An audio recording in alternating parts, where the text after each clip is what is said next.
The village had never been the same since Princess Adesua disappeared into the forest many moons ago. No one knew where she went. Some said she had been taken by spirits. Others whispered she had become one herself. It was late, and the moon hid behind thick clouds. A soft rain drizzled over the huts. Then someone saw her. A shadow at first, then her form stepping into the square, soaked from head to toe. It was Adesua, but something about her was different. She did not look at the people. She did not speak. She only walked quietly to her father's house and closed the door. The village erupted in shock and questions. "She is back?" an elder whispered, gripping his staff. "From where?" asked another, shaking his head in disbelief. Adesua's return was supposed to bring joy, but it brought confusion. She was the same princess everyone loved, yet different in ways no one could name. Her eyes had lost their warmth. Her voice, once as sweet as songbirds, was cold and distant. And the light in her, the light everyone adored, was gone. The trouble began the very next day.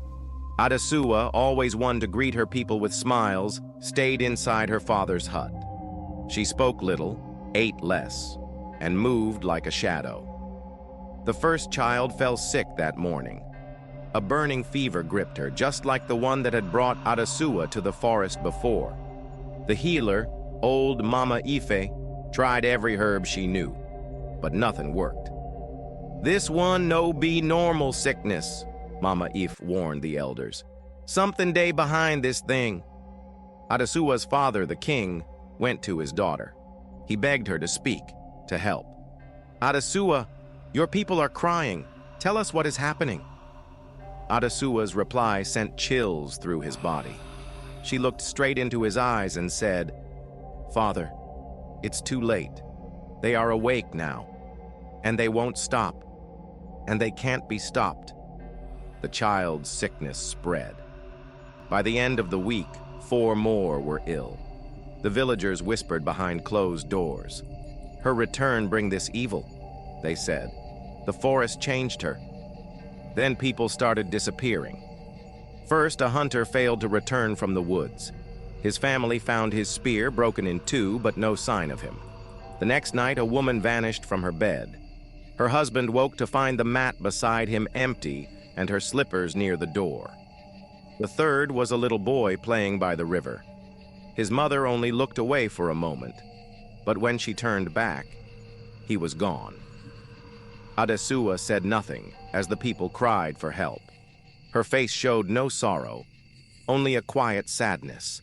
She still moved through the village like a shadow, her feet silent, her eyes staring far away. The villagers began to avoid her. Some spat after her as she walked by. By the second week, fear had gripped the entire village. Every evening, mothers called their children inside before the sun dipped low. The elders prayed louder than ever, their chants rising to the heavens. But none of it stopped the vanishings, and none of it brought back the missing. One evening, an elder named Baba Gbadebo spoke up during a village meeting. "Something follows her," he said, his voice trembling. "Whatever she brought from that forest, it will kill us all." The king silenced him with a glare. "That is my daughter," he said firmly. "Mind your tongue." But even the king could not ignore what happened that night. Adesua was seen walking toward the forest. Rain poured down in heavy sheets, and the wind howled like it carried spirits.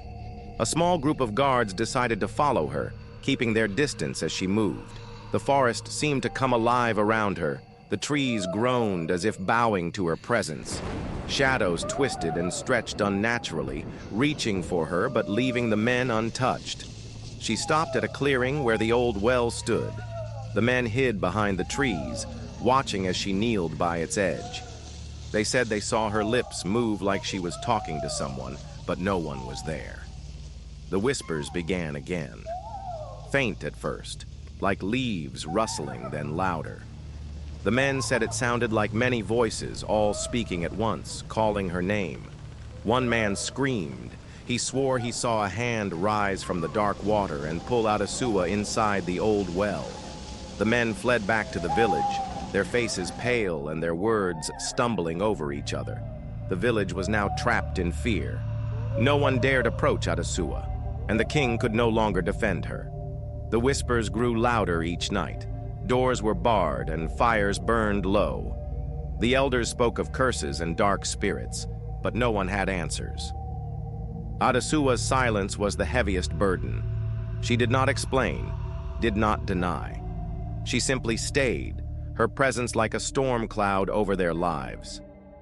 But there was something else, something no one dared say out loud. The disappearances. They were making Adesua stronger. Her movements became quicker, her voice sharper, and her gaze more piercing. It was as if the darkness was feeding her, filling her with power. One night, a group of brave young men decided to confront her. Armed with spears and charms, they went to the palace. They demanded answers. "Princess," one of them said, "what did you bring back with you? Why are our people vanishing?" Adesua stood at the doorway, her shadow stretching long under the moonlight. She said nothing for a moment, then smiled. It was not the warm smile they remembered, but something else, something cold. "You want answers?" she asked softly, her voice like a snake sliding over dry leaves. "Come, I will show you." She turned and walked toward the forest. The young men hesitated but followed, their charms clutched tightly in their hands. The villagers watched from their doorways, their breaths held as Adesua led the group into the shadows. That was the last anyone saw of them. Neither Adesua nor the young men returned that night. Who knows what truths lie at the bottom of that ancient well, waiting for the next soul to unravel their secrets? Who knows if Adesua will ever return again, and if she does, what will she bring this time? Maybe the forest claimed her as its own, and the village is merely living on borrowed time. Maybe Adesua became the bridge between two worlds, one that cannot be severed. Maybe the whispers were not a warning, but a welcome call, drawing them all closer to the forest's truth. Maybe the ancient well holds not just secrets of the past, but promises of a future no one can escape. Thanks for watching. If you enjoyed this video and want to see more, hit that subscribe button and join our journey. Don't forget to turn on notifications so you never miss out. See you in the next video.